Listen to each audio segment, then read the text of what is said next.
We are now on item D, which is the approved renewal agreement with the Arizona Christian University for student teachers. And I will turn it over to Ms. Valenzuela. Thank you, President Whaley. So I was really disheartened when I saw this renewal.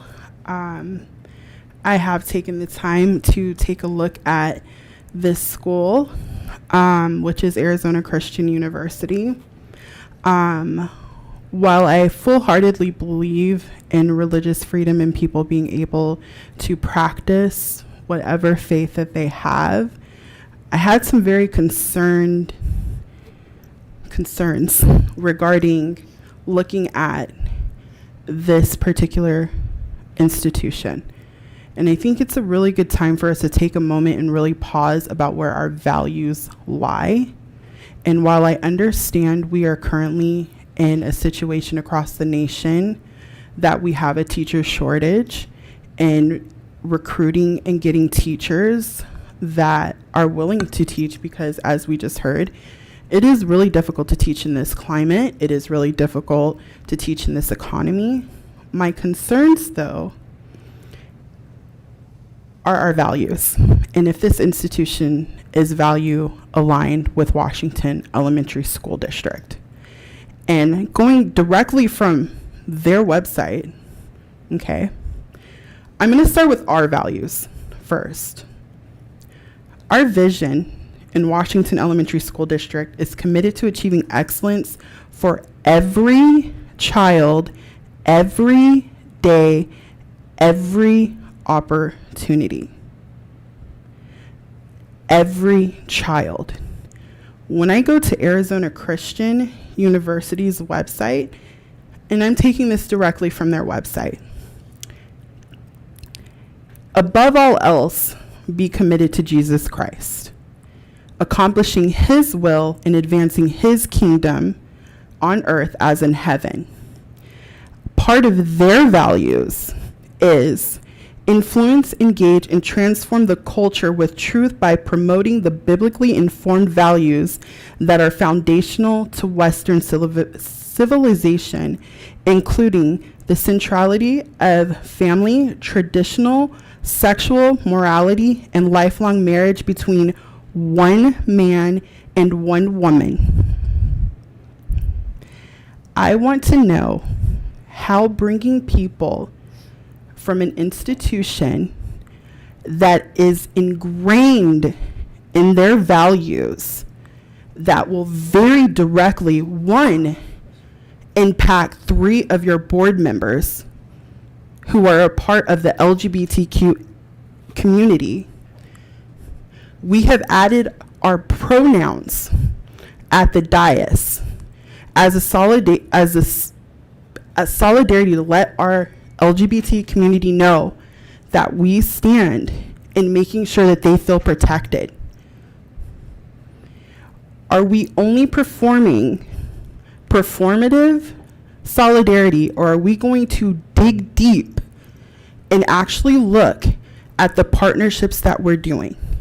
Because if we're bringing people in whose mission, who have been told with their institution of education that very, very plainly on their website, and you don't have to look hard, you can go on their first site, like the first page, that above all else, it is to influence people to be biblically minded. How does that hold space for people of other faiths? How does that hold space for our members of the LGBT community? How does that hold space for people who think differently and do not have the same beliefs? At some point, we need to get real with ourselves and take a look at who we're making legal contracts with and the message that that is sending to our community. Because that makes me feel like I could not be safe in this school district. That makes other queer kids who are already facing attack from our lawmakers that they could not be safe in this community.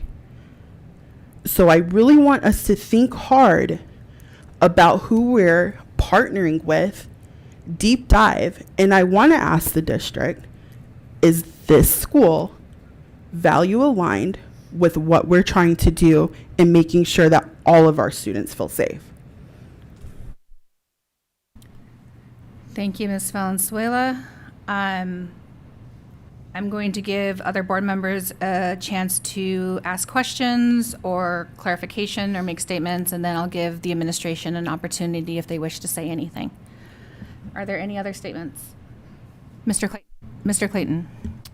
I too echo what Ms. Valenzuela said when I went and looked into not only their core values, but then the statement of faith that they ask their students to sign and live by. What gave me pause was it's not just teaching, but it's teaching, as they say, with a biblical lens, with a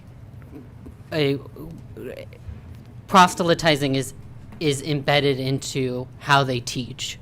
And, I just don't believe that belongs in schools.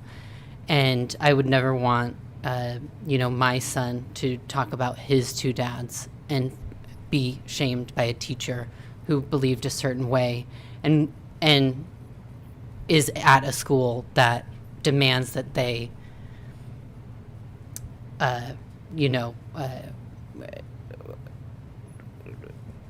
teach through God's, their biblical lens.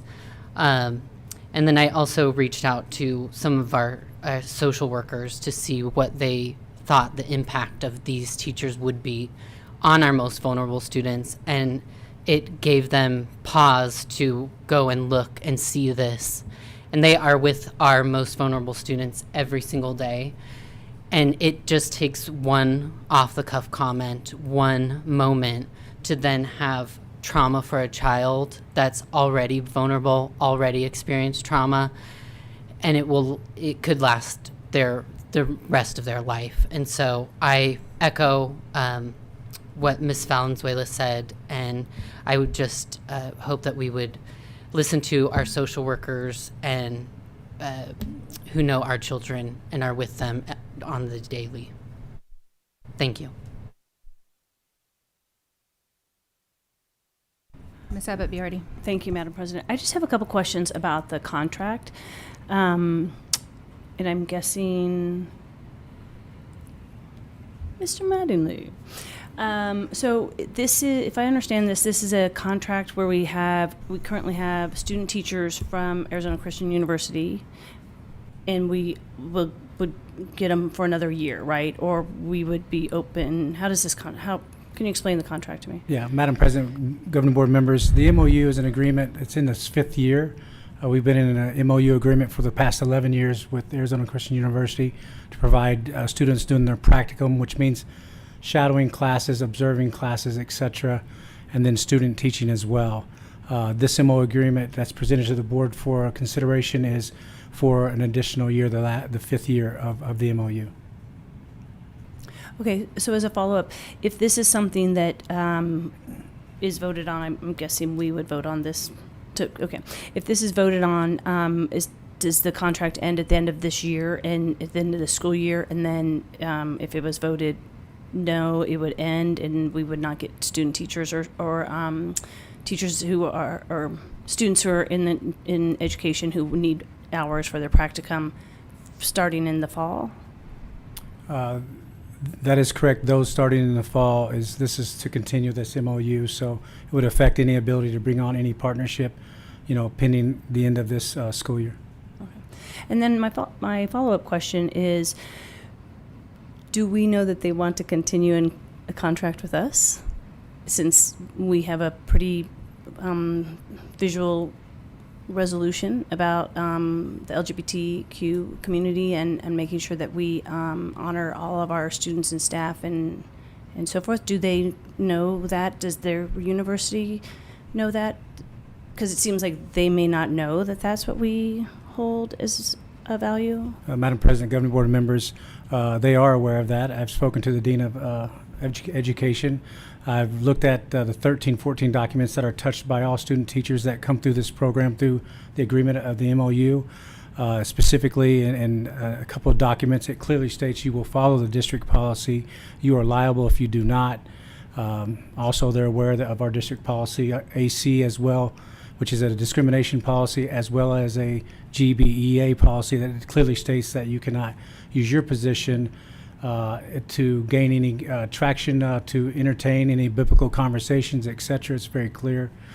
So as far as the question, Madam President and Governing Board members, all students that do a job that's considered well when their student teaching is over under an evaluation process, we do entertain asking them to be a part of the Washington Elementary School District as a teacher. As of now, to answer your question specifically, I have not asked the 5 that are doing that right now. I guess what I'm asking about is the resolution that we passed last year in the spring, right, the end of the spring, and whether ACU understands that that's a resolution we currently have, because I'm guessing based on their value system and what they have to sign, they may not want to participate with us. Is that a fair? Madam President, Governing Board members, so understanding your question, I'm not aware if they are understand exactly what the values of the board has pushed out in the last couple of months. They are definitely fully aware of wanting to continue a partnership with this school district and making sure they abide by the mission and the values and the policies that we have in place, knowing that they're liable and at risk for any violations of those policies. Okay. So go ahead. Sorry. Do you have any questions or comments before? Okay.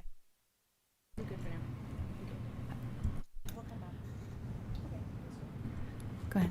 Okay, thank you. Mr. Mattingly, can you give me a general idea of numbers? So you just said 5 is the number that we have currently from ACU? Madam President, Governing Board members, 5 student teachers, and we have around 11 practicum. So 16, give or take, that are involved in one shape, form, or fashion with the district as we speak. Okay. And do you know how many districts, because I know ACU has somewhat recently relocated within the last 5 years to be right just outside of our boundaries, I believe. Yeah, so they're just a little bit west of our boundaries, correct? So do you know if those numbers, and I know this is a little bit before you, have increased because of the proximity in time, or if we've been pretty stable with that? Madam President, Governing Board members, over the 11 years, it's my understanding approximately about 100 practicums, not student teaching practicums, that's observing classrooms, et cetera. And give or take approximately around 25 students in the 11 years have done student teaching with the school district. Okay. And then do you happen to know, because my experience with this particular institution anecdotally is that a lot of their students are from out of state and don't stay and take jobs here. They come and student teach with us and then go back to California. Just like I said, anecdotally in the few that I've had interaction with. And so have we hired teachers from ACU? Is that something, I mean, is it a viable source for us to hire educators, or are they using our facilities and then moving on elsewhere? Madam President, Governing Board members, that is some data points that I researched myself, and it's difficult based on how we collect our data to know exactly that number. To answer your question, any partnership that we have with any accredited university through an education program, if they meet the criteria of satisfying the program as well as our evaluation criteria, and they're available to be hired, we certainly pursue that. Okay, but you don't know if we have No, I been don't know the successful, numbers. or if they all move back to. I don't know that data, and it would be difficult to find that data too, because I did attempt to look at Okay. what we're retaining and what we're not and where they're coming from. And then I assume that they would have contracts, and maybe you're not privy to this, with all the surrounding districts as well. So they're not placing the majority of their, I mean, if we have 5, I would imagine, I have no idea what the size of their program is. I know it's growing. I can see that happening as I drive by to pick up my burritos at Carolina's. Just a shout out to Carolina's. but I don't know, you know, if like do all the surrounding districts, are we getting a big portion of them? Do you have any idea what those ratios are? Madam President, governing board members, I don't know that information. That's something I can look into. I think that's information I could obtain, though. Okay. I'll try my best to get that information. And I really do think it's important for us to have a full picture. So I appreciate you digging in as much as you can tonight and helping us understand. Thank you. Ms. Abbott-Biardi, do you have any final, one more question or a couple more questions? Are you sure? Okay. Thank you, board members, for your various perspectives and administration for some clarity. I do want to note that we got, as a board, we got several emails from the community opposing our continuation. I am concerned, to Ms. Peterson's point, we continue to have these contracts with schools and we don't track if any of them actually stay. Like, that is concerning when we say we're not tracking. We have no idea how many of these folks that we've had over the last 11 years have actually stayed. That is very concerning to me because that's, to me, basic data to know whether or not this is an effective recruitment strategy. We should know that for every partnership that we have. Because to the point, it's a mutually beneficial, right? We hope that the reason why we go through the labor of training and opening up our classrooms to these candidates is for the believed return that investment of time and effort and training is going to be returned to our district. And if we don't have basic measures to check that, then that's very concerning. So that's just that in and of itself. We had this conversation, we talked about a different university, and there's definitely concerns there. For me, this is not a concern about Christianity. There are plenty of Christian denominations who are LGBTQ friendly, so I want to make it clear that for me, my pause is not that they're Christian so much as this particular institution's strong anti-LGBTQ stance and their strong belief that you believe this to your core and you take it out into the world. And I simply don't know how a piece of paper can change somebody's underlying value system. Even though they may not do anything illegal where they are preaching or using Bible verses, how do you shut off an essential part of your being and not be biased to the individuals in which you are in charge of nurturing and supporting unconditionally? So I don't see how that disconnect is possible. And to Ms. Valenzuela's point, this is in stark contrast to our resolution, to our values. And I am frankly embarrassed that I have continued to let this. I didn't dig into it, but quite frankly, I did not have support along the way. So there was a lot of things that I was a lone wolf in. And then there's a lot of things that I just didn't ask, quite frankly, the questions that I should have. And so I take ownership for that. But at this point in time, I do believe that we owe it to especially all of our students when we're working in equity, but especially our LGBTQ students and staff who are under fire, who are not protected, and who we have already pledged to support. We cannot continue to align ourselves with organizations that starkly contrast our values and say that we legitimately care about diversity, equity, and inclusion, and that we legitimately care about all of our families.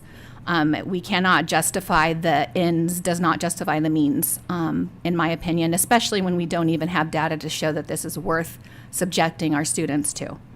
So I don't know if there's any further questions or comments from the administration. If not, I am willing to take a motion.